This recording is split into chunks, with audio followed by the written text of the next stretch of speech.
उसको टारगेट दिया गया था। तो ये दो कहानियां आपस में बेहद महत्वपूर्ण है। और अब मैं आपको महासंकट का विश्लेषण बताऊंगा, आर पार का वो प्रसिद्ध विश्लेषण जिसकी चर्चा बहुत होती है और जो जानना बेहद जरूरी होता है।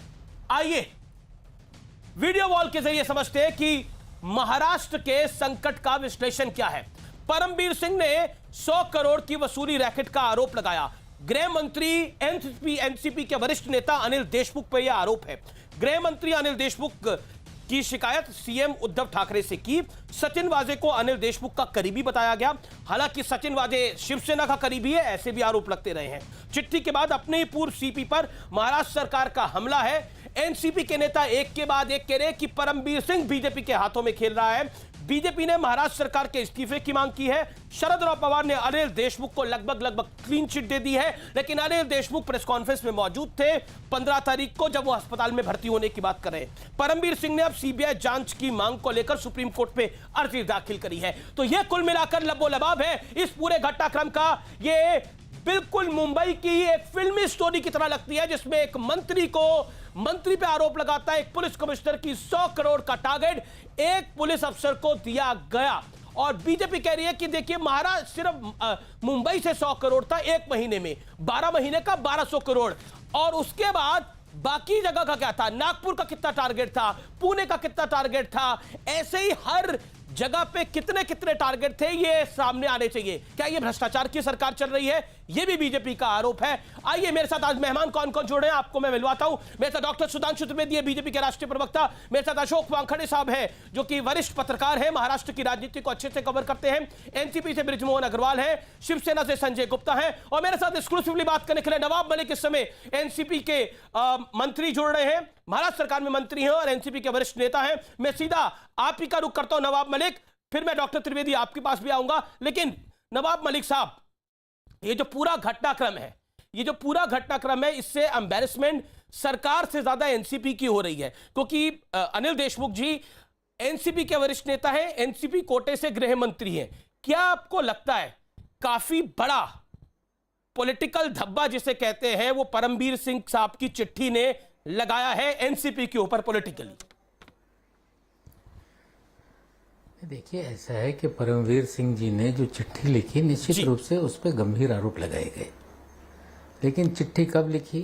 जब उन्हें कमिश्नर के पद से हटाकर डीजी होमगार्ड बना दिया गया।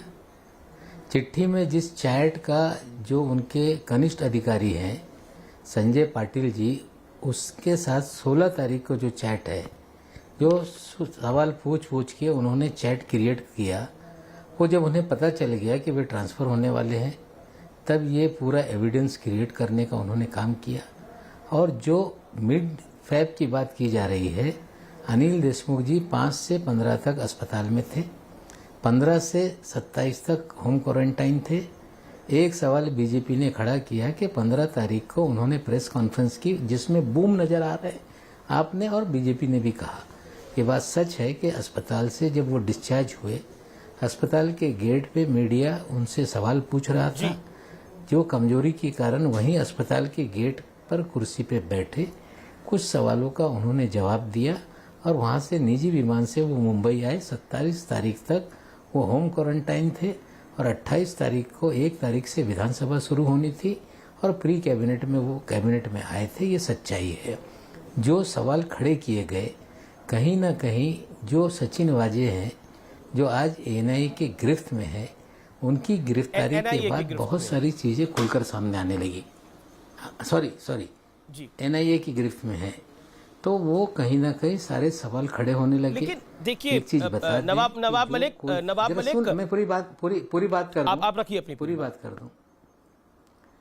देखिए, सचिन वाजे को जो रीइंस्टेट करने का मामला है, कमिश्नर साहब की अध्यक्षता की एक समिति थी, उन्होंने स्वयं उन्हें रीस्टेट किया 4 अधिकारियों के साथ। जो इंटेलिजेंस क्राइम का पद दिया, उन्होंने अपने अधिकार के तहत दिया जी। सीधी रिपोर्टिंग जो वहां पे एडिशनल सीपी थे, उनको बाईपास करके कमिश्नर साहब को वो रिपोर्टिंग करते थे, ये भी सच्चाई है। और जब सचिन वाजे का नाम विधानसभा में उछला मनसुख हिरेन की हत्या को लेकर, तब 3 घंटे, जरा सुनिए, 3 घंटे बंद कमरे में कमिश्नर साहब और सचिन वाजे जी बात कर रहे थे, पूरे पुलिस मुख्यालय में उसकी चर्चा थी। निश्चित रूप से गंभीर मामला है, कहीं ना कहीं नेशनल इन्वेस्टिगेशन एजेंसी उसकी जांच कर रही है, एटीएस भी जांच कर रही है। कहीं ना कहीं जो भी लोग, चाहे वो किसी बड़े पद के लोग होंगे, कोई नेता होगा जिनका भी उसमें रोल रहेगा, कहीं ना कहीं एनआईए पे तो लोगों को भरोसा करना चाहिए, जो केंद्र की अधीन संस्था है। मलिक साहब, आपने काफी समय लिया अपनी बात को करने के लिए, अब बिल्कुल ठीक है, लेकिन अब कुछ महत्वपूर्ण सवाल है, मुझे उम्मीद है कि आप जवाब देंगे। और मैं आपको काफी अरसे से जानता हूं और मुझे आप साफ गोई से बात करते हैं। देखिए नवाब मलिक साहब, कमिश्नर की अपॉइंटमेंट भी इसी सरकार ने करी, पॉइंट नंबर 1। सचिन वाजे को लेने का दबाव देवेंद्र फडणवीस का आरोप है, जब शिवसेना और भारतीय जनता पार्टी की सरकार थी तब भी था, तब भी ये दबाव था, उद्धव ठाकरे की तरफ से दबाव था, शिवसेना की तरफ से दबाव था कि रीइंस्टेट किया जाए दोबारा से, जिसको 16 साल के लिए निलंबित किया गया था, और वो वापस आता है। तो इसका मतलब है ये तो कहीं टॉप से ही हुआ होगा, ये गृह मंत्री के संज्ञान में होगा। अगर आप किसी अधिकारी को, जिसको हाईकोर्ट ने निलंबित कर रखा है 16 साल के लिए, उसको ले रहे हैं तो वो गृह मंत्री के संज्ञान में होगा।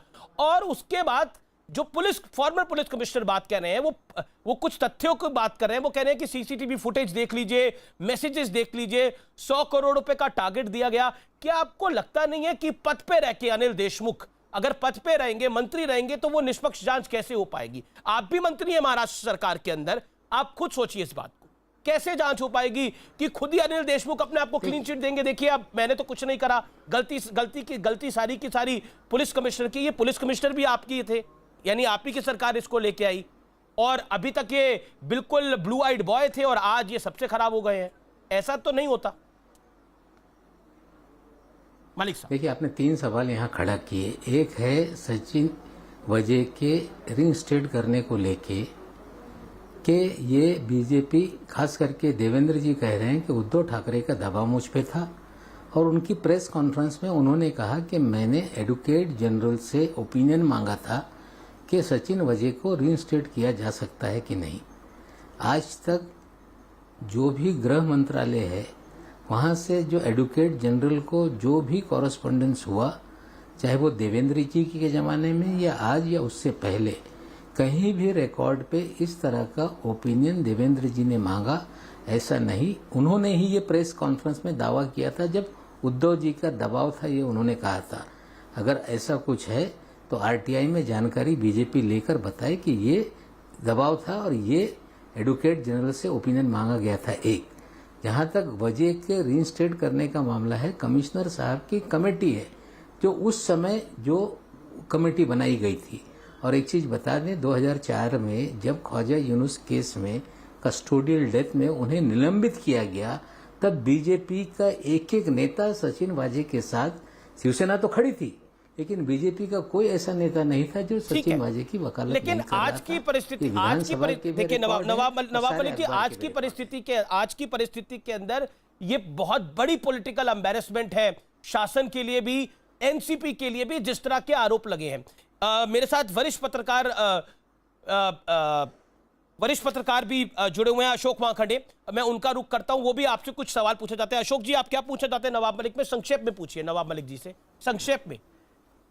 अशोक जी। हाँ, नवाब जी पृथ्वीराज चौहान की सरकार थी और अजित पवार जी पे आरोप लगे थे सिंचन घोटाले के।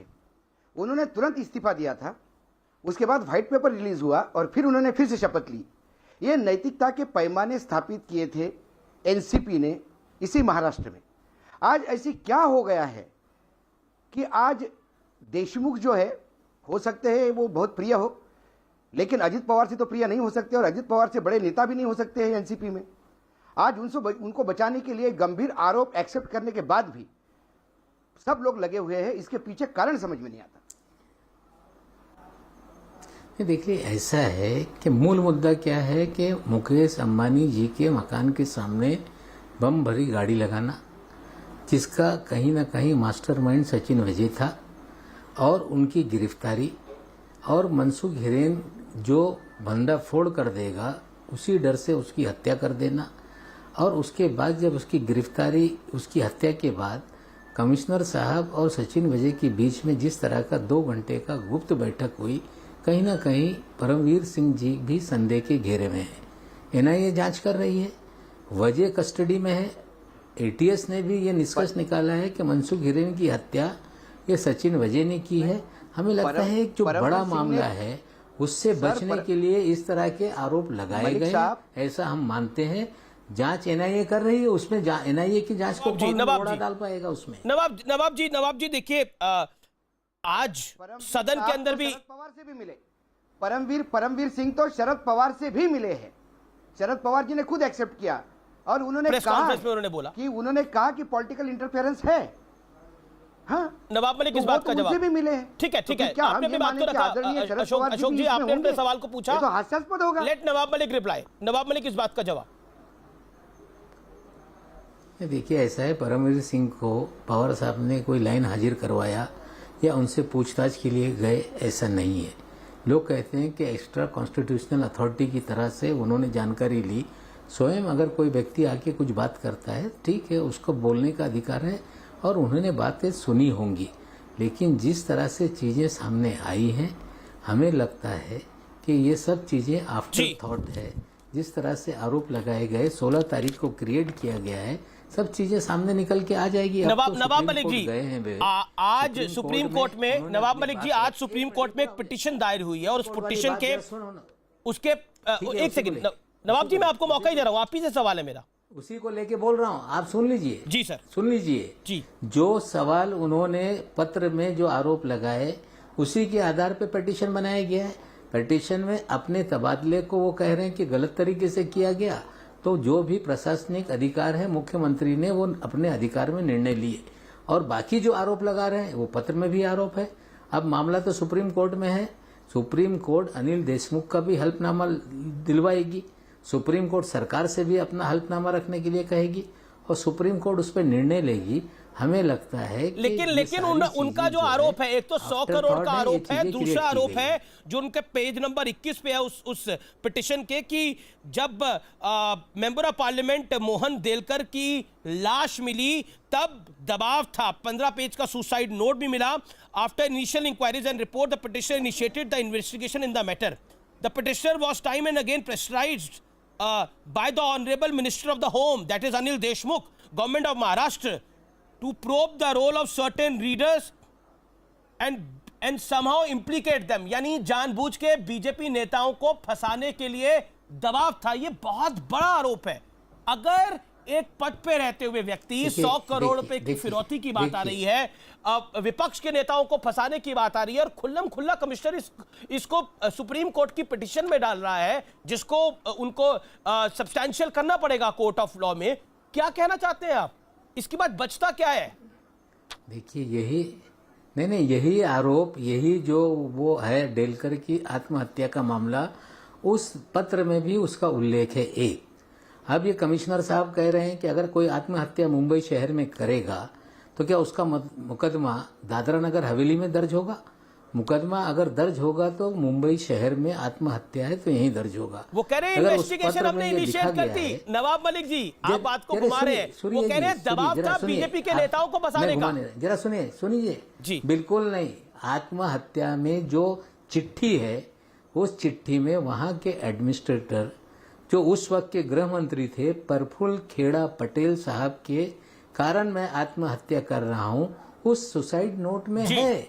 अगर उस सुसाइड नोट में है तो वो एफआईआर में आएगा। अगर किसी के दबाव में कहीं ना कहीं कोई आत्महत्या कर रहा है तो उसका आरोपी बन सकता है। हमें लगता है ये जो अपना डिफेंस वो कर रहे हैं, कहीं ना कहीं ये सारा डिफेंस किस तरफ चीजों को ले जा रहा है, देश अच्छी तरह समझता है कि बीजेपी को कहीं ना कहीं वो अपने प्रोटेक्शन में खड़ा करने का खेल खेल रहे हैं। अब कमिश्नर बीजेपी के हो गए। मुकेश जी के मकान के सामने बम रखा गया, मनसुख हिरेन की हत्या की गई, शायद उसमें उनका इन्वॉल्वमेंट आगे आएगा। उससे बचने के लिए चीजें हो रही हैं। जी, मतलब परमवीर सिंह अपने आप को बचाने की कोशिश कर रहे हैं। मेरे साथ बीजेपी के राष्ट्रीय प्रवक्ता, मेंबर ऑफ पार्लियामेंट राज्यसभा के और डिफेंस कमेटी के मेंबर डॉक्टर सुधांशु त्रिवेदी भी हैं। डॉक्टर त्रिवेदी, अभी आपने सुना, जिम्मेदारी से नवाब मलिक साहब भी काफी सारी बातें कह रहे हैं। और उन्होंने स्पष्ट रूप से बोला कि देखिए अपने आप को बचाने के लिए परमवीर सिंह ये पूरा खेल खेल रहे हैं। बताइए सुधांशु त्रिवेदी। देखिए, नवाब मलिक साहब जो बात कर रहे थे उसमें जिम्मेदारी से ज्यादा बचने का प्रयास अधिक दिख रहा था।